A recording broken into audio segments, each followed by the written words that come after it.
Hello everyone, this is the second lecture of disaster management, and in previous lecture we already have discussed the meaning of disaster management along with the differentiation between disaster and hazard. So if you have not gone through the previous video, you can see that video through the video link provided in description box of this video.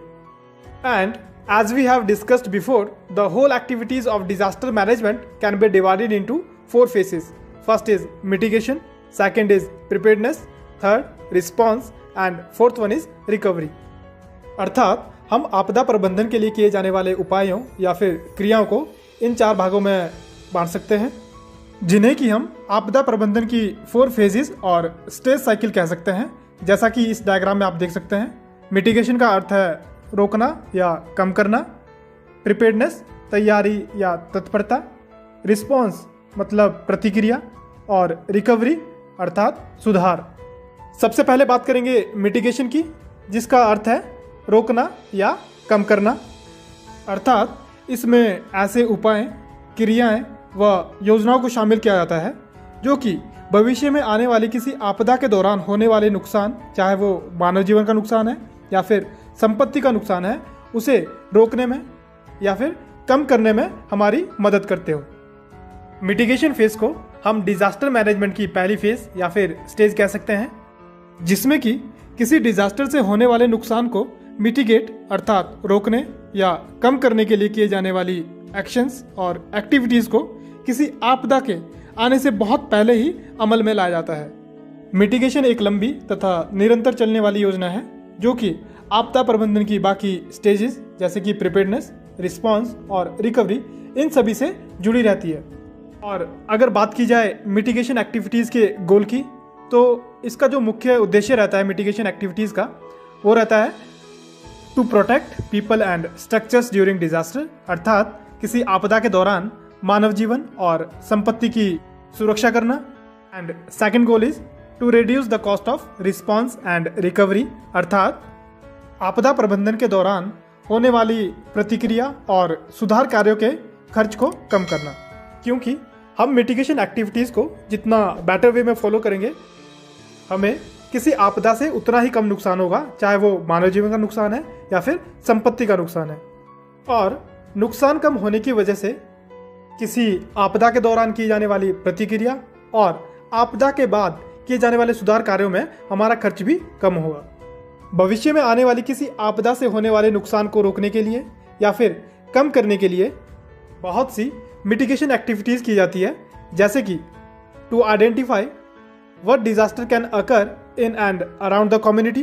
अर्थात सबसे पहले इसकी पहचान करना कि किसी समुदाय में या फिर समुदाय के आसपास कौन सा डिजास्टर आ सकता है। Second, the likelihood of its occurrence, अर्थात उस आपदा के आने की संभावना कितनी है।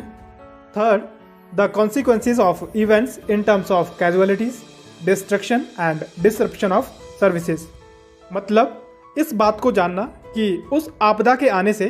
किसी समुदाय को कितना नुकसान होगा, चाहे वो मानव जीवन का नुकसान है या फिर संपत्ति का नुकसान है। इसके अलावा cost of response and recovery, जिसमें कि किसी आपदा के दौरान होने वाली प्रतिक्रिया और आपदा के बाद होने वाले सुधार कार्यों में किए जाने वाले खर्च का अनुमान लगाया जाता है। Other than this, change in local building codes, अर्थात किसी क्षेत्र में बिल्डिंग कंस्ट्रक्शन के जो रूल्स हैं उनमें इस प्रकार से परिवर्तन करना ताकि आपदा के समय कम से कम मानव जीवन का और संपत्ति का नुकसान हो। जैसे कि मान लीजिए कोई एक ऐसा क्षेत्र है जहाँ पर भूकंप आने की संभावना बहुत ज़्यादा रहती है या फिर भूकंप आते रहते हैं, तो वहाँ पर बनाए जाने वाली जो बिल्डिंग्स हैं उन्हें इस प्रकार से बनाया जाएगा जो कि अर्थक्वेक रेजिस्टेंट हो, अर्थात भूकंपरोधी हो, ताकि भूकंप आने के दौरान या फिर भूकंप की वजह से वहाँ पे कम से कम नुकसान हो।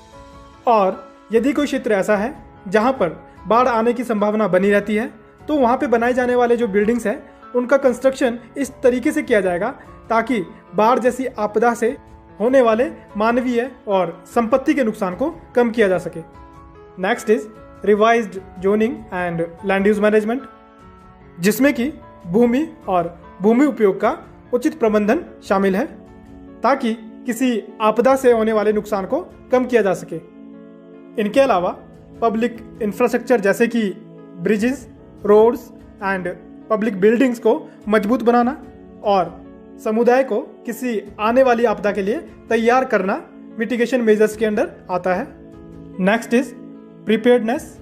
अर्थात तैयारी या फिर तत्परता,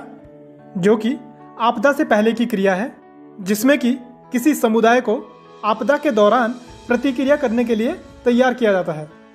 क्योंकि किसी आपदा को पूरी तरह से मिटिगेट करना पॉसिबल नहीं है। इसलिए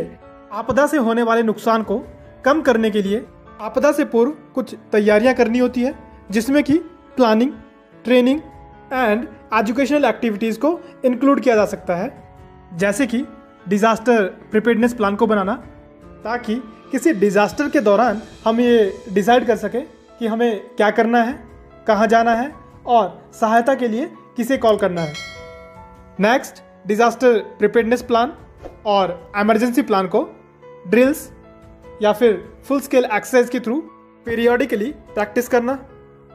किसी क्षेत्र विशेष में रह रहे समुदाय के संसाधनों को पहचानना और जरूरी सामान की एक लिस्ट बनाना जिसे कि आपदा के दौरान इस्तेमाल में लाया जा सके। इनके अलावा